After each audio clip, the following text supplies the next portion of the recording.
Fala galera, tudo bem? Hoje a gente vai aprender um pouquinho sobre espelhos esféricos, tá? E fazer um estudo mais direcionado para a prova, meio como se fosse uma revisão, para ver se entra na cabeça de vocês, tranquilo? Então é o seguinte, quando a gente vai estudar espelhos esféricos, a gente precisa entender primeiro quais os tipos de espelho. E a gente vai trabalhar com dois especificamente, o espelho côncavo e o convexo. Sendo que eu tenho que entender como diferenciar os dois. Isso é simples, pessoal. Os espelhos esféricos, o nome já fala, ele vai vir de uma esfera. Então é como se você pegasse um pedaço dessa esfera e fizesse o seguinte estudo. Quando os raios luminosos tocarem na parte interna do espelho, ou seja, na região espelhada for a parte interna, a gente vai ter o caso do espelho côncavo. Então aqui, ó, a gente está vendo que os raios estão pegando na parte interna do espelho. Tranquilo?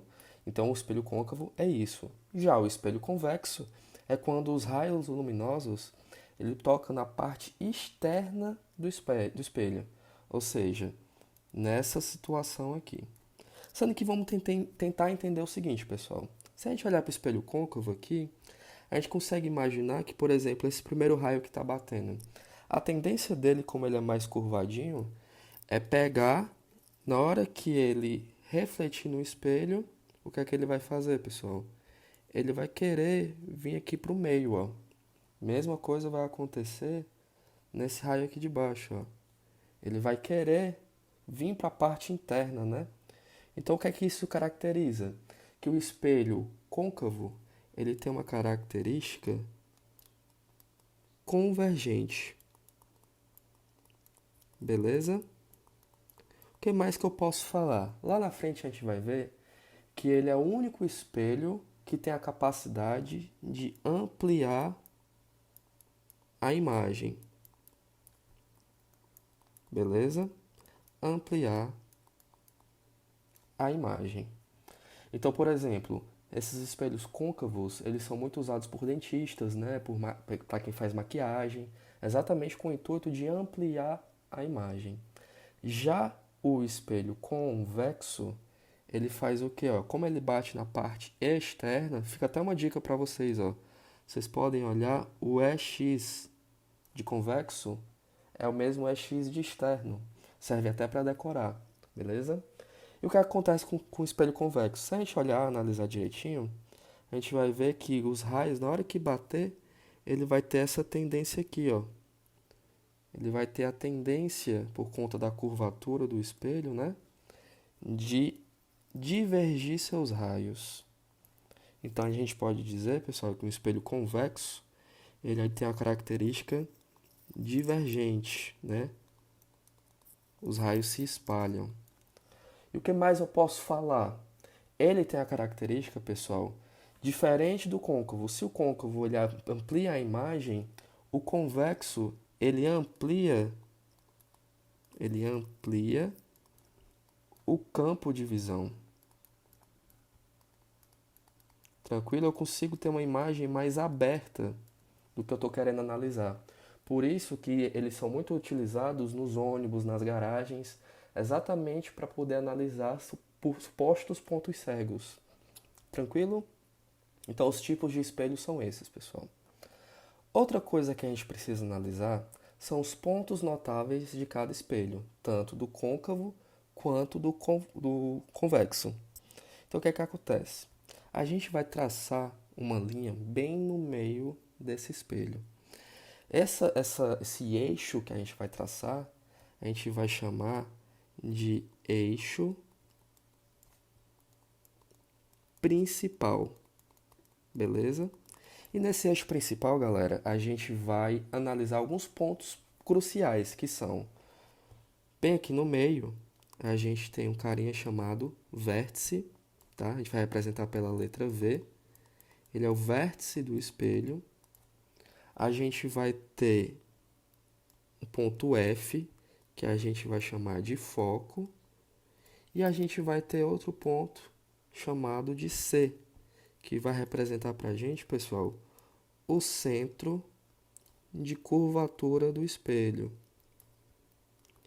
Lembrando, Faz sentido ter esse nome curvatura, porque vem de um espelho esférico, né, pessoal?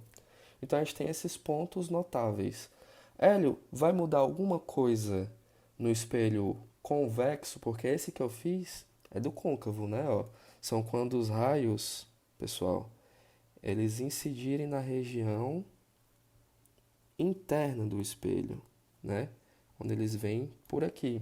O que é que muda no espelho convexo, pessoal? É simples. No espelho convexo a gente já aprendeu que bate na região externa. E a única diferença é que esses pontos notáveis que eu falei, eles vão estar do nosso lado direito. Então, eu tenho aqui, de novo, o vértice, tenho o foco e tenho o centro de curvatura. Tranquilo? Continuando. Vamos aprender agora alguns raios particulares. Eles vão ser importantes, pessoal, quando a gente quiser fazer a formação de alguma imagem a partir de um objeto. Mas é algo bem simples. O que é que a gente precisa aprender? Primeira coisa, toda vez que eu incidir um raio na parte interna do espelho, né, nessa parte aqui, que eu estou considerando o espelho côncavo, a gente vai ter o seguinte, quando ele incidir, se ele é paralelo ao eixo principal, pessoal, existe uma característica importante. Se esse raio é paralelo ao eixo principal, com certeza, assim que ele incidir e refletir, ele vai passar, pessoal, bem em cima do nosso foco. Então, ele vem paralelo ao eixo principal. Na hora que ele reflete, ele vai passar no centro no foco. Beleza? Ponto F. Outro raio particular que a gente tem que aprender, pessoal, é quando a gente incidir esse raio luminoso bem no vértice. O que é que vai acontecer, pessoal? Quando eu incido esse raio luminoso bem no vértice, vai acontecer uma coisa curiosa. Ó. Ele vai refletir exatamente com o mesmo ângulo que ele entrou. Ou seja, se ele entrou com o ângulo I de incidência, ele vai sair com o ângulo R de reflexão igual. O ângulo de incidência, ele é igual ao ângulo de reflexão. Isso, pessoal, se vocês analisarem, é uma característica dos espelhos planos. E isso é legal entender porque quando a gente está incidindo esse raio bem no vértice, o que está acontecendo é que ele se comporta realmente como um espelho plano. Porque ali no vértice é como se quase não tivesse curvatura. Beleza? Por isso que a gente diz que o ângulo de incidência é igual ao ângulo de reflexão. Tranquilo? Outro ponto, outro raio particular importante de entender é quando a gente tiver, pessoal, um raio incidente passando exatamente pelo centro de curvatura. Na hora que ele está vindo pelo centro de curvatura, pessoal, ele vai bater no espelho e vai voltar pelo mesmo caminho que ele foi. Então, na hora que ele bateu, ele vai voltar pelo mesmo caminho que ele bateu, né? Ele vai e volta. Isso se ele passar pelo centro de curvatura. Então, recapitulando. Primeiro raio particular, o raio que incide paralelo ao eixo principal sempre passa pelo foco, quando reflete. Segundo raio particular, todo raio que incide no vértice, ele reflete com o mesmo ângulo que ele incidiu.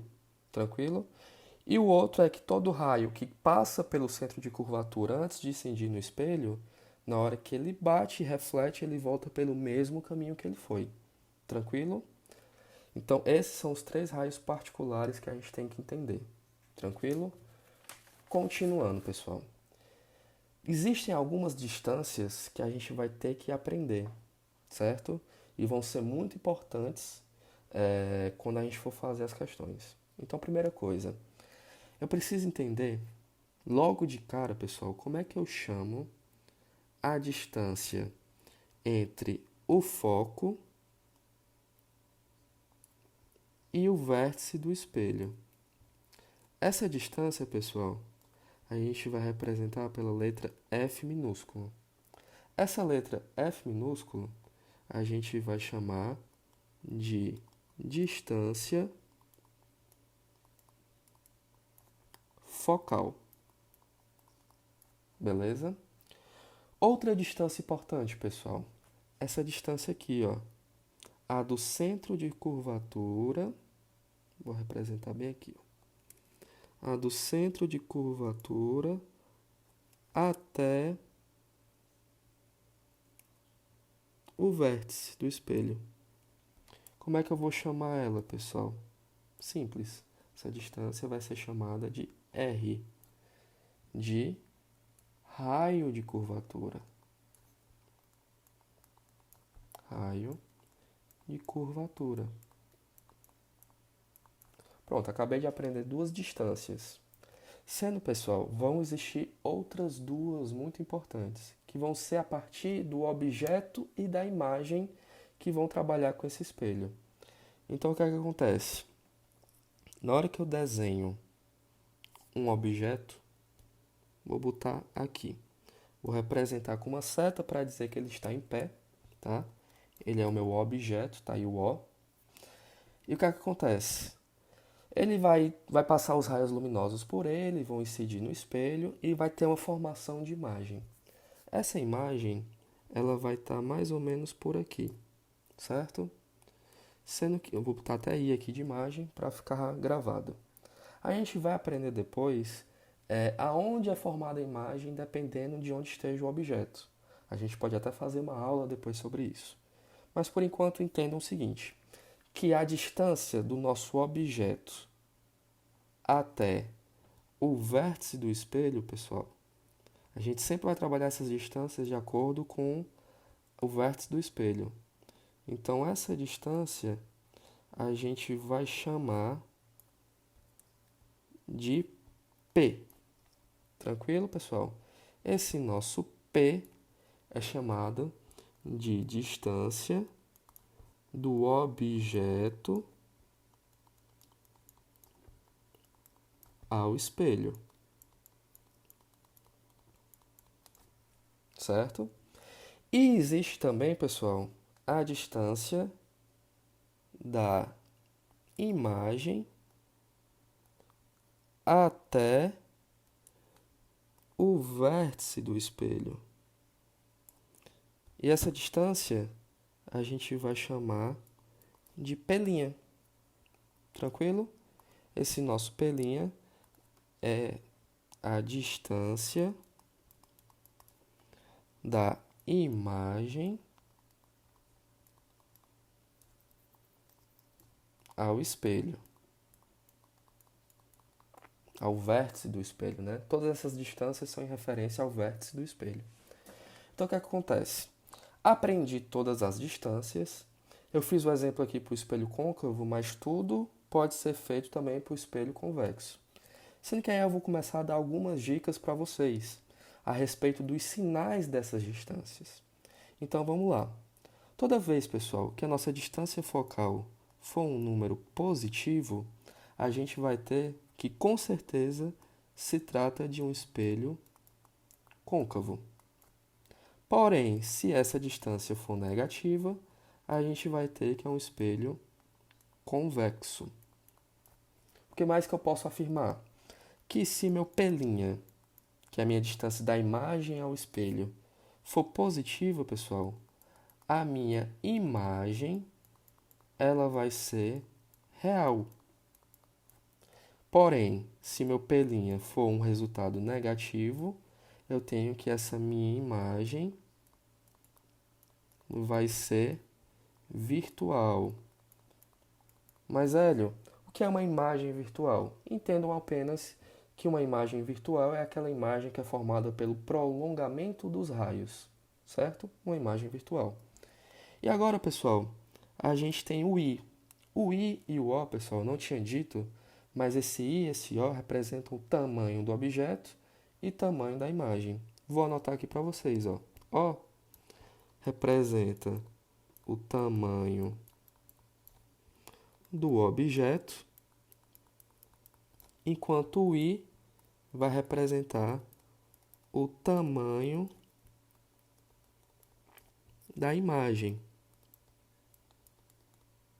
como se fosse a altura dela. Então, se o nosso I, pessoal, for positivo, significa o quê? Que a nossa imagem, ela é direita. Uma imagem ser direita, pessoal, quer dizer que a imagem ela está em pé, certo? E se o nosso i for negativo, a gente tem que a nossa imagem ela é invertida, ou seja, ela está de cabeça para baixo.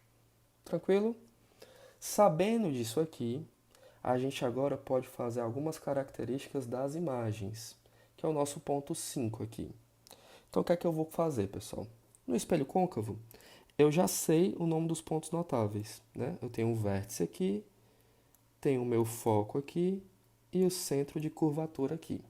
Então, vamos aprender, pessoal. Toda vez que o objeto estiver antes do centro de curvatura, ou seja, nessa região aqui, ó, eu vou ter o seguinte, que a característica da imagem, beleza? O objeto está antes do centro de curvatura, eu tenho que as características da imagem vão ser real, real, invertida e menor, beleza? Se o nosso objeto estiver em cima do centro de curvatura, pessoal, a gente pode dizer que a imagem vai ser real, invertida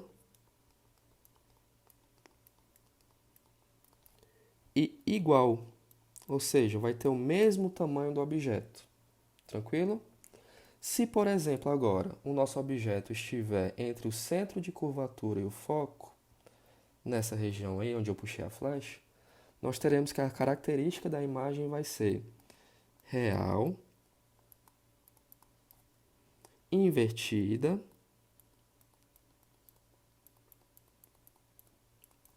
e maior agora. Se o nosso objeto estiver exatamente em cima do foco, nós teremos que as características deles vão ser imprópria. Hélio, o que significa ser imprópria? Simples, pessoal. Que quando a gente tiver esse objeto aí, os raios que vão formar a nossa imagem, eles vão estar muito longe. A gente diz que a formação da imagem vai estar no infinito. Então a gente não consegue ver. Então por isso que a gente vai falar que a imagem, quando o objeto está em cima do foco, ela é imprópria. Beleza? E por fim, o nosso objeto pode estar entre o foco e o vértice. Então a gente diz que as características da imagem quando o objeto está aí vai ser virtual, direita e maior. Vocês estão vendo que é muita característica para ser decorada, né? Sendo que a gente pode aprender assim, ó. Antes do centro, a gente diz que ela é rinzinho, né? Ó, real, invertido e menor, mzinho de menor. Se ela estiver em cima do centro de curvatura, ela é ri, ó, real, invertida e igual. Entre o centro e o foco, ela é rinzão, ou seja, real, invertida e maior, mzão de maior. Em cima do foco a gente já sabe que é imprópria, e entre o foco e o vértice a gente diz que ela é VDMzão, virtual, direita e maior, mzão de maior. Então tentem decorar assim, ó, rinzinho, ri, rinzão, imprópria, né? Não esquece que em cima do foco a característica da imagem é imprópria. E depois VDMzão, rinzinho, ri, rinzão, imprópria, VDMzão. Hélio, muito complicado, tem que decorar? Infelizmente, sim. Porém, lá no espelho convexo existe uma notícia boa. A imagem sempre vai ter uma característica igual. Ela sempre, pessoal, vai ser VDMzinho, ou seja, virtual, direita e menor. Ou seja, independente onde o objeto esteja, se está no foco, antes do centro de curvatura, não importa. Ela sempre vai ser virtual, direita e menor. Tranquilo? E para finalizar, finalmente, nós precisamos entender as fórmulas, né? Então vamos lá. Vou colocar os pontos notáveis, o vértice, o foco e o centro de curvatura. E sabendo disso, pessoal, a gente vai agora a algumas características especiais. Essa distância entre o foco e o vértice, ela é exatamente igual entre o centro e o foco. Sendo que a gente aprendeu, pessoal, que a distância entre o foco e o vértice a gente chama de distância focal, e a distância entre o centro de curvatura e o vértice a gente chama de raio de curvatura. Então, o que é que acontece? Eu posso dizer que como essa distância entre o foco e o vértice, entre o centro e o foco são iguais, aqui também é Fzinho, né? Ou seja, o meu raio ele é 2 vezes a minha distância focal. Ou você decora assim a fórmula, ou você pode passar esse 2 dividindo, descobrindo que a distância focal é o raio sobre 2. Essa é a primeira fórmula que a gente vai aprender, pessoal. A segunda é a que a gente chama de equação de Gauss, ou seja, a equação de Gauss é a que relaciona a distância focal e as distâncias do objeto ao espelho e da imagem do espelho. Ou seja, essa aqui, ó, 1 sobre F é igual a 1 sobre P mais 1 sobre P'. Sendo que essa fórmula, pessoal, ela vai ter que tirar MMC e tal. Tem gente que tem dificuldade. Então, o que é que eu faço? Eu dou a fórmula já tirada MMC, que é o que, ó? Distância focal é o produto dos P's dividido pela soma dos P's. Beleza? Existe outra fórmula, pessoal, que a gente vai utilizar, que é a fórmula do aumento linear transversal. Essa fórmula do aumento linear transversal, pessoal, é o seguinte: é o nosso A, que vai medir exatamente se nossa imagem está sendo maior, menor ou igual à do objeto. E essa fórmula nos diz o seguinte: basta eu dividir o tamanho da imagem pelo do objeto. Ou, se eu quiser aprimorar, eu posso dizer que ela é menos P' sobre P.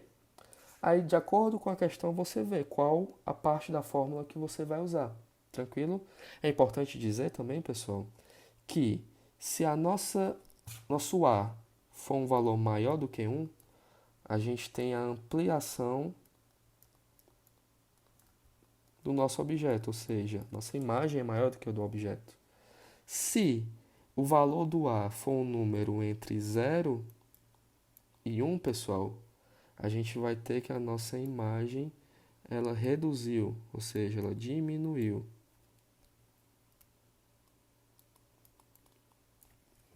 Tranquilo? Então essas são as fórmulas que vocês vão usar. Eu, particularmente, decoro essa e essa toda. São as fórmulas que vocês vão precisar, pessoal. Tranquilo? Então valeu, um grande abraço, até a próxima aula.